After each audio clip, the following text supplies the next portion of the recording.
जहां आज तक प्रशासन नहीं पहुंच पाया, स्वास्थ्य व्यवस्थाएं नहीं पहुंच पाई, बच्चों को पढ़ने के लिए स्कूल नहीं बन पाया, लोगों को पीने का पानी नहीं मिल पा रहा, वहां धर्मांतरण का षड्यंत्र पहुंच चुका है। ये जो बिल्डिंग बनी है वो चर्च है, बच्चे भी उन्हीं में सोना रहता है, उन्हीं में बैठना होता है। घर में नहीं आते तुम्हारे? क्यों? आने नहीं देती है। कैसा मतलब? नहीं आने देती है। कौन? मेरा।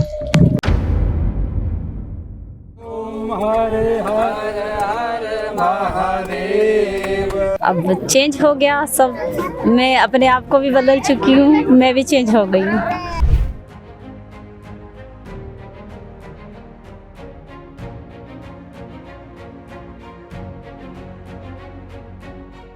कहा जाता है कि अगर समाज अपने प्रयास करे तो किसी भी प्रकार का परिवर्तन संभव है।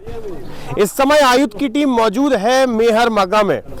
मेहर मग्गा मतलब वही गांव जहां पर आज से 2 साल पहले हमने आपके सामने एक रिपोर्ट प्रस्तुत की थी, जहां पर एक ईसाई महिला लगभग 23 से 24 साल से इस गांव में रह रही थी और आसपास के गांव का माहौल ईसाईयत में परिवर्तित करने का प्रयास कर रही थी।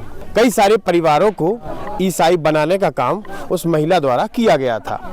अचानक से हमें पता लगा कहीं माध्यम से, तो हम यहाँ पहुँचे और पूरे मामले को एक्सपोज करने की कोशिश की, जिसके बाद राजधानी भोपाल के कुछ समाज सेवकों ने इस गांव की तरफ दृष्टि डाली और आज इस गांव की तस्वीर बदलती नजर आ रही है सकारात्मक दृष्टि से।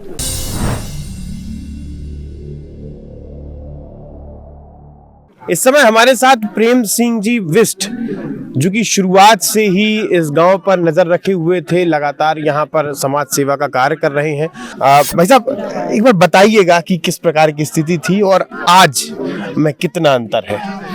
रमेश दीक्षित एक स्वयं सेवक थे, यहाँ रोड के लिए वो मेरे को लाए थे।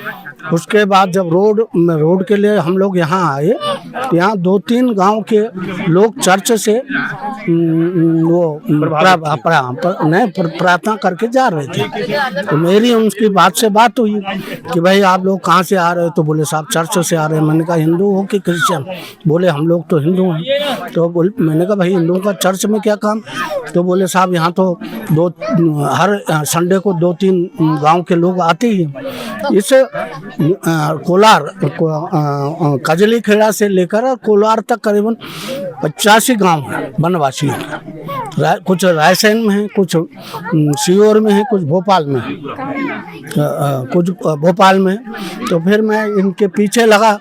यहाँ काफ़ी लोगों ने विरोध भी किया, लालच भी किया, आदिवासी लोगों ने विरोध भी किया, फिर भी मैं लगा रहा। यहाँ पीने का पानी नहीं था।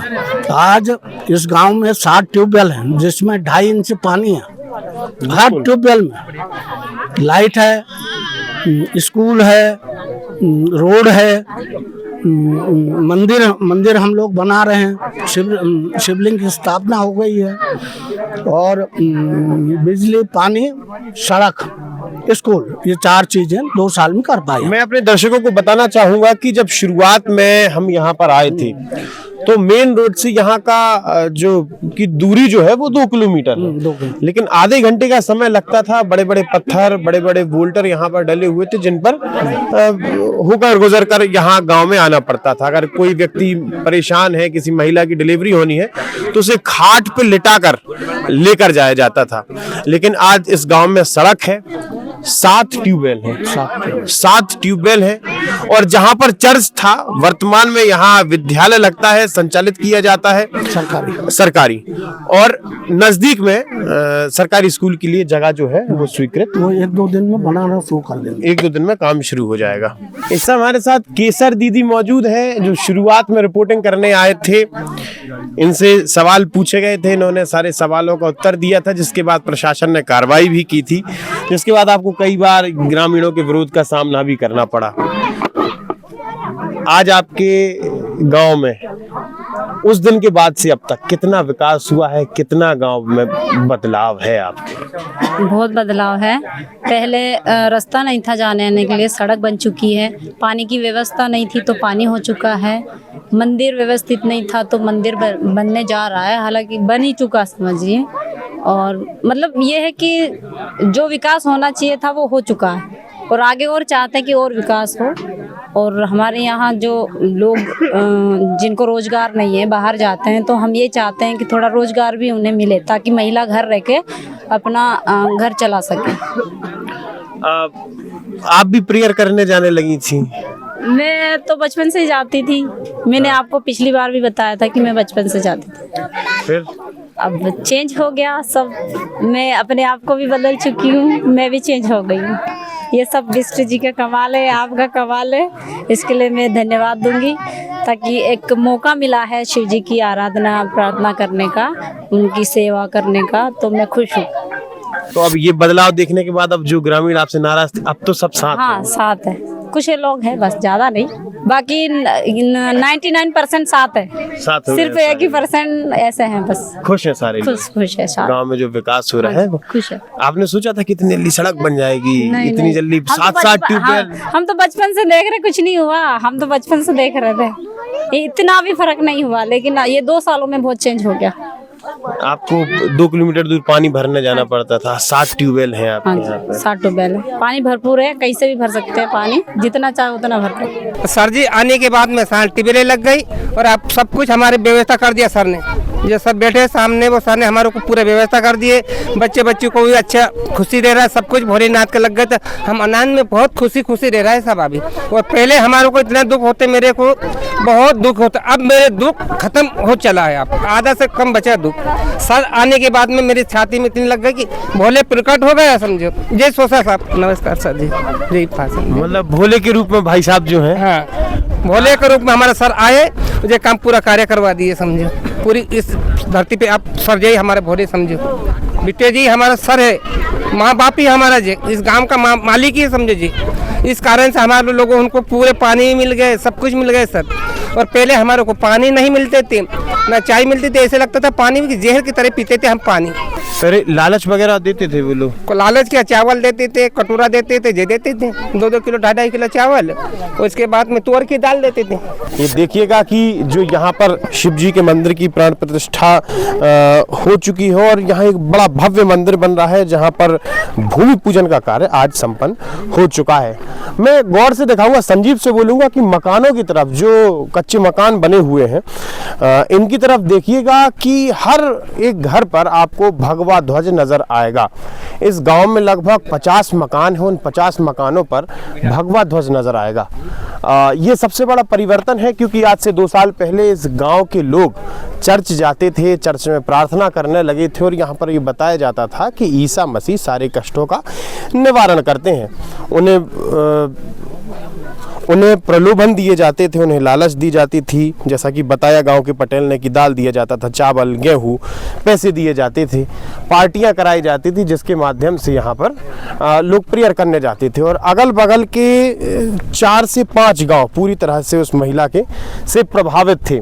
लेकिन आज स्थिति ये है कि पूरा का पूरा गाँव जो है शिव जी की आराधना करता है और आज ये पूरा का पूरा गाँव अपने सहयोग से इस मंदिर के निर्माण में अपनी भूमिका निभा रहा है। मेरे पीछे जो ये भवन है, हाल फिलहाल में ये गांव का सामुदायिक भवन है, लेकिन आज से 2 साल पहले यहाँ पर ईसाइयत की प्रार्थना कराई जाती थी।